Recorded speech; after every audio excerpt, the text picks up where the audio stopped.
Have you had any contact with Trey Philly or Bradley Mathers in the past 2 months? Yes. Mama gasps, just as sure she knows those clowns by name. And the cops exchange another glance. How many times have you had contact with either of these boys in the past 2 months? Once. And what was the nature of this contact? Justice gulps. I went to meet someone and they were there. Who are you meeting?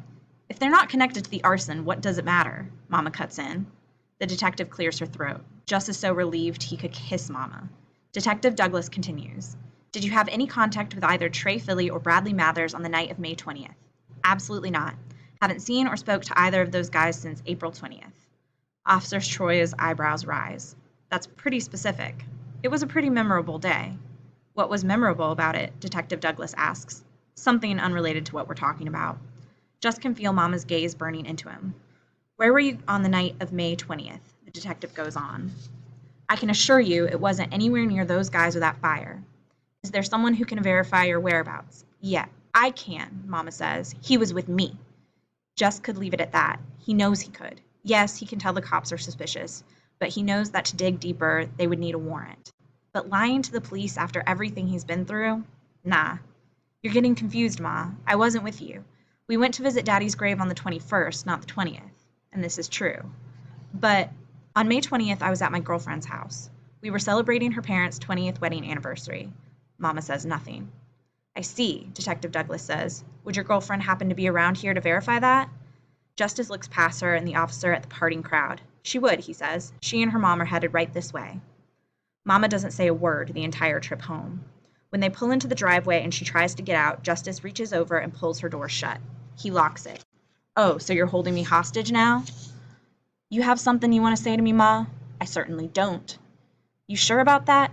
I don't have anything to say to you, Justice. Well, I have some things to say to you. That's funny.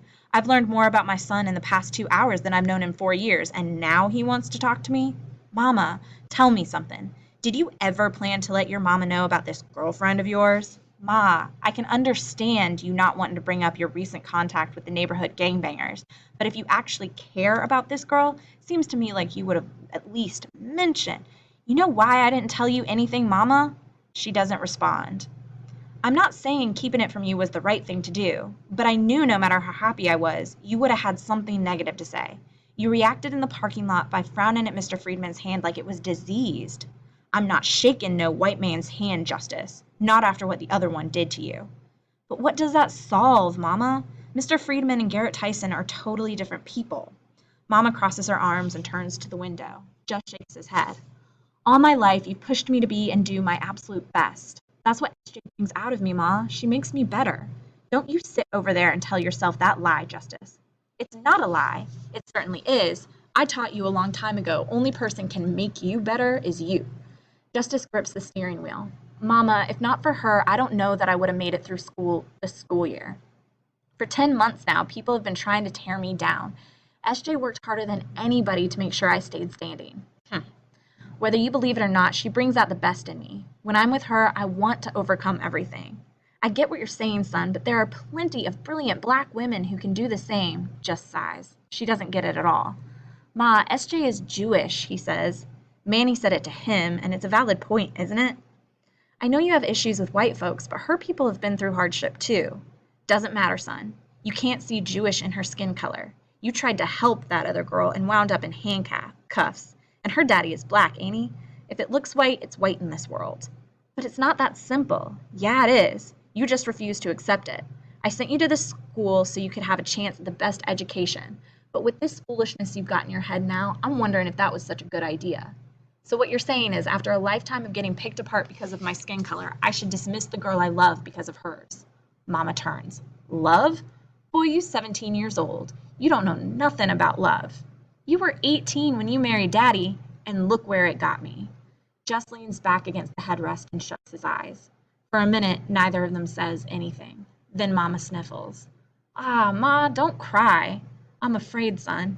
This world is hard enough for a boy like you without the extra obstacles.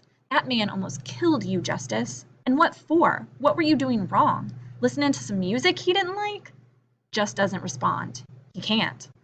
I know you think I'm being unreasonable, but I I can't give you my blessing on this one, she says. I know you've grown and you're going to do what you want, but you on your own here, baby. Come on, Ma. As you made clear earlier, I can't protect you forever, right? She unlocks her door and gets out of the car.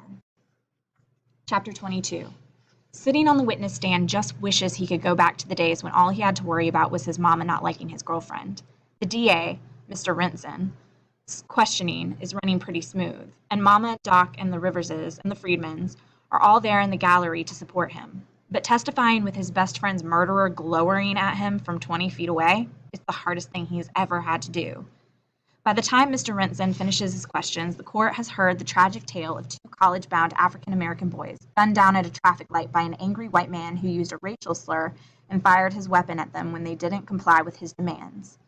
Jus, with tears in his eyes, recounts the final minutes of Manny's life, and for a second he's tempted to relax, especially when Doc gives him a thumbs up from where he's sitting.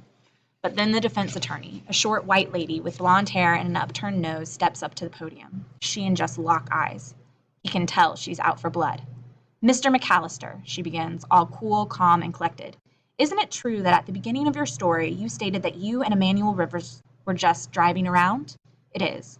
That's not what you originally intended to do, though, is it? I'm not sure I understand the question, Jus says.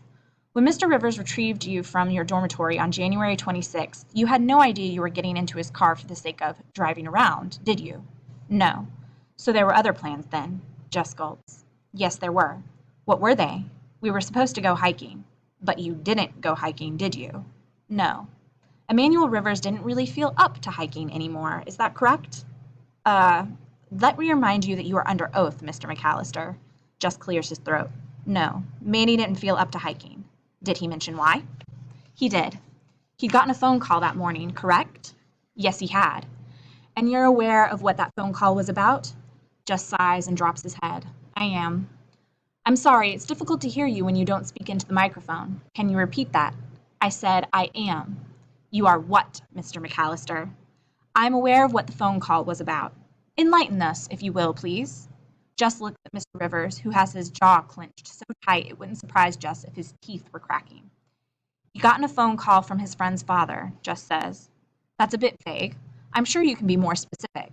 What could this friend's father have mentioned that would have been so distressing to Mr. Rivers he'd no longer feel up to hiking? Jus clenches his teeth. A disagreement. A disagreement involving whom? Manny and the friend. Interesting. She shuffles her paper on the podium. Your Honor, I'd like to enter into evidence a police report filed on January 26th that alleges Emmanuel Rivers physically attacked a Mr. Jared Christensen on Monday, January 21st. Mr. Rivers is shooting eye daggers at the attorney. It wasn't like that, Jus says. The attorney's eyebrows rise. Oh, it wasn't? No. Which part of the report is incorrect? Manny didn't attack Jared. So you were there to witness this disagreement? Jus drops his head again. No. We can't hear you, Mr. McAllister. I said no. So you can't be completely sure Mr. Rivers didn't attack Mr. Christensen. Manny wasn't that type of guy. What type of guy? The type of who attacks people unprovoked. So you're suggesting there was a provocation? Yes, there was. What makes you so sure? Because Manny told me. Jus sees SJ close her eyes and he realizes his mistake. I mean, so Mr. Rivers did, in fact, inform you that he'd assaulted Jared Christensen. Jus doesn't respond. Mr. McAllister. Justice just stares at her. Your Honor? Answer the question, Mr. McAllister, the judge says. Justice clears his throat. Yes, Manny told me Jared made an inappropriate joke, so he hit him. Who hit whom? Manny hit Jared. The attorney nods. Sounds like a fairly familiar set of circumstances, doesn't it, Mr. McAllister? Objection, Mr. Renson says. The question is ambiguous. Sustained, says the judge. I'll rephrase, she says. You were involved in a similar altercation on the night of January 18th, correct? You'll have to be more specific, Jus says. The attorney doesn't miss a beat. I have a statement here from Mr. Blake Benson alleging that you assaulted him and Jared Christensen, unprovoked, at Mr. Benson's home the night of January 18th. SJ bites her lip. Do you deny this accusation, Mr. McAllister? It wasn't unprovoked. Are you saying you didn't assault Blake Benson at his own birthday party? No. So you did assault Blake Benson and Jared Christensen? Well, yes, but I was provoked. She actually smiles. You arrived at Blake Benson's house with Emmanuel Rivers, and within 10 minutes you started an argument with Mr. Benson, correct? I didn't start the argument. He did. She looks down at the podium. It says here that Mr. Benson asked you and Mr. Rivers to come meet a young lady he was interested in. Is this true? No. Oh, it's not? He wasn't interested in her. He just wanted to get her in bed.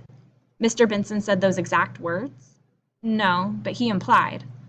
I see. So the young lady was a friend of yours, and you were defending her honor then? I didn't know the girl, but you were jealous then. What? No.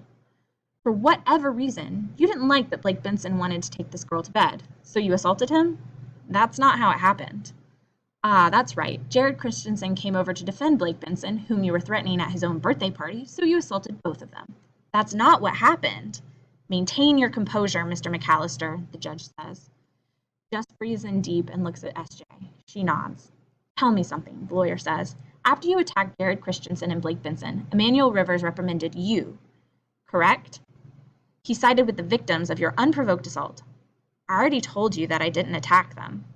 Well, you certainly didn't wish Mr. Benson a happy birthday, did you? Some words were exchanged that led to an altercation. Can you be more specific, Mr. McAllister? Just looks at Garrett. A lot has happened since then. Can't say I remember very clearly. Are you having difficulty remembering due to more recent events or because you were illegally intoxicated? Objection, Your Honor, says Mr. Rinson. Overruled. Had you been drinking on the night of January 18th, Miss McAllister? She presses. Just sighs. Yes, I had. And you hit Jared Christensen and Blake Benson, correct? They were making racist comments. A simple yes or no will do. Just can feel Mama's gaze. Yes. The defense attorney nods. Mr. McAllister, now that we've established that both you and Mr. Rivers had a history of responding violently to perceived verbal slights, let's return to January 26th of this year. How familiar are you with the City of Atlanta Code of Ordinances? Not very. Your Honor, I would like to enter the following into evidence. She pulls a sheet of paper from her stack and walks over to the witness stand. Mr. McAllister, read Article 4, Section 74-133 aloud for the court, please. It's highlighted there for you. Just looks into the crowd. Mama and Mrs. Friedman both seem on the verge of hopping the rail and smacking Garrett's attorney.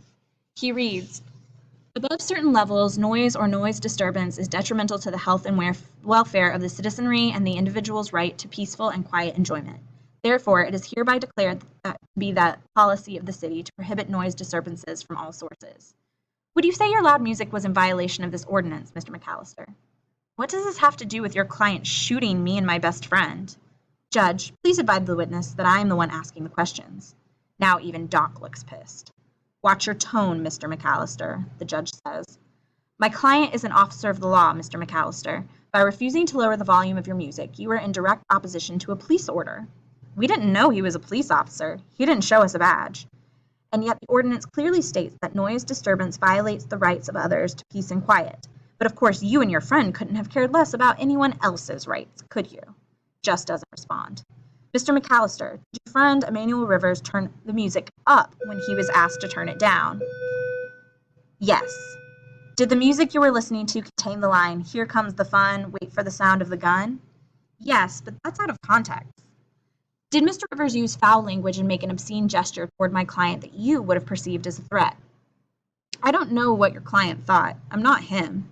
Are you aware that my client witnessed the shooting and death of his partner by a young man physically similar to yourself?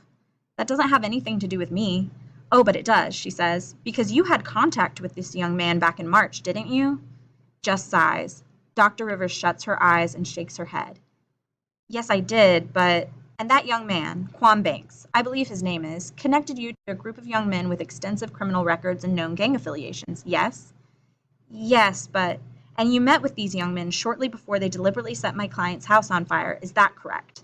It is, but I didn't have anything to do with that. No further questions, Your Honor. Garrett Tyson, murderer? The jury is still out, by Ariel Tragetti. This morning, a Georgia jury found former Atlanta police officer Garrett Tyson guilty on 3 of the 4 charges related to the January incident in which he was accused of shooting 2 teenage boys after an argument over the volume of music. After 27 hours of deliberation, Tyson was convicted of 2 misdemeanors, disorderly conduct and discharge of a pistol near a public highway, and aggravated assault, the less severe of the 2 felonies. The jury was unable to reach a consensus regarding the felony murder charge, and a mistrial was declared on that count. Tyson testified that he feared for his life, citing 27 years of law enforcement experience in support of his ability to detect a genuine threat. Though Tyson's